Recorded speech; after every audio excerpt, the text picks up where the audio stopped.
They were just looking for community members, and they were working with the TAFE mob, and they're just looking for local artists in community. And the girls just asked me, because they've seen a few of my artwork, and so they've asked me if I would like to do this course.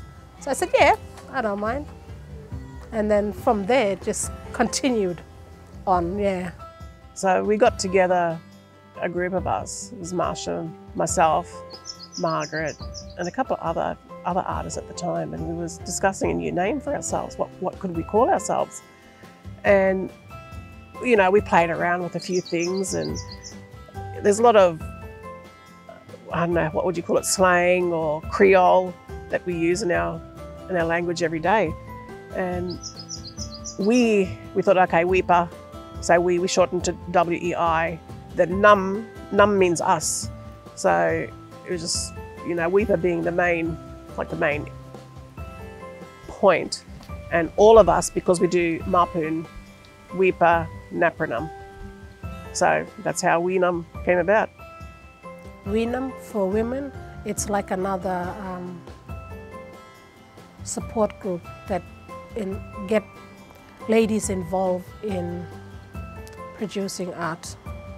And so it's like a women's group sort of thing. It helps us build our confidence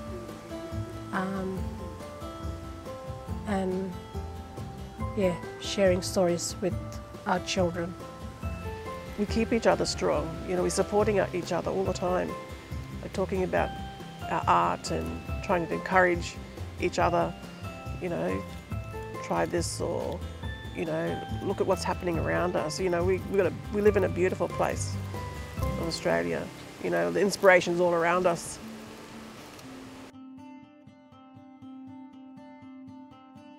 My inspiration, I get it from country.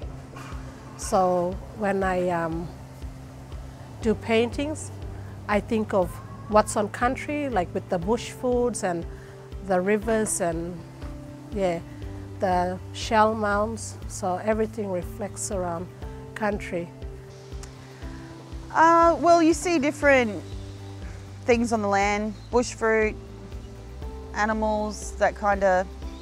Growing up, you know, we had no power, so we had to go down, get crab, go fishing, get fish. Yeah, it was just a way of life for us. You know, you're out there and you see different colours and you're like, oh, that looks nice. Like I can represent that in a painting or a screen print. Representing the bauxite, that reddish orange colour,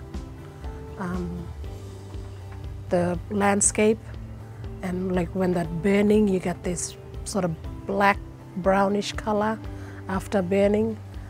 Just all that colours, yeah, come. When I'm doing my art, I'm always representing the 5 clan groups from this area. So the 5 figures here are the 5 elders from each clan. From Tanakwit, Anatanite, Watain, Pepen, and Alngit. That's the 5 clan groups of Weipa.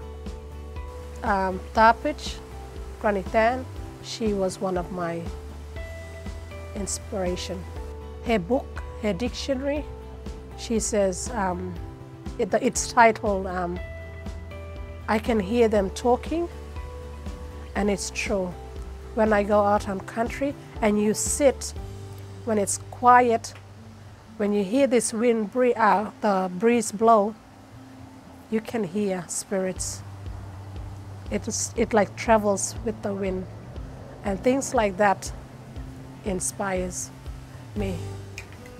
My eldest daughter, Luana, she grew up around not only myself weaving, my mum and my dad. My dad was, you know, he's a non-Indigenous man, but he was a really good basket weaver, and he could do weaving that I couldn't do. He taught me how to do some weaving. My mum, as a small child, like, you know, back in the mission time, they didn't have fishing lines, how like we have fishing lines. They did have fishing lines and hooks and stuff, but they were very limited. Oh yeah, I made a fishing line out of twine, out of the sisal. I think I was the only one who made a fishing line out of that. Because I used to work every weekend, sit down and roll the twine until I got to the length that I wanted. Very strong, like it wouldn't break. Like she'd be catching salmon and barra and whatever was running at the time. And back then fish was just, everywhere. So yeah, that was her. She used to yarn to us about this, and Luana said, how about we try and, start doing that. We have been working on the weaving project, so gathering fibres from the surrounds and using natural dye to make twine and storylines pretty much. That's where we're going with it. So yeah, we've just been collecting combrana, beach hibiscus, stripping that, processing that, turning it into rope. Sisal, also the spiky plant. So we started collecting sisal and processing sisal, rolling sisal, all that's there's a technique in it. You have to, I can't explain it, but yeah, there's a certain technique with how to roll the sisal and get it into a twine. So I've used this in my some of my weaving. You'll know this in the bush because it'll have a waxy, smooth feel to it. And it'll almost keep forever. I've got stuff they're drying at home. You just got to wet it. I've been twisting them together like a rope and weaving it in, two together. But it's, the colour lasts a long time. You can split it. I've got some on my sculptures at home, the top.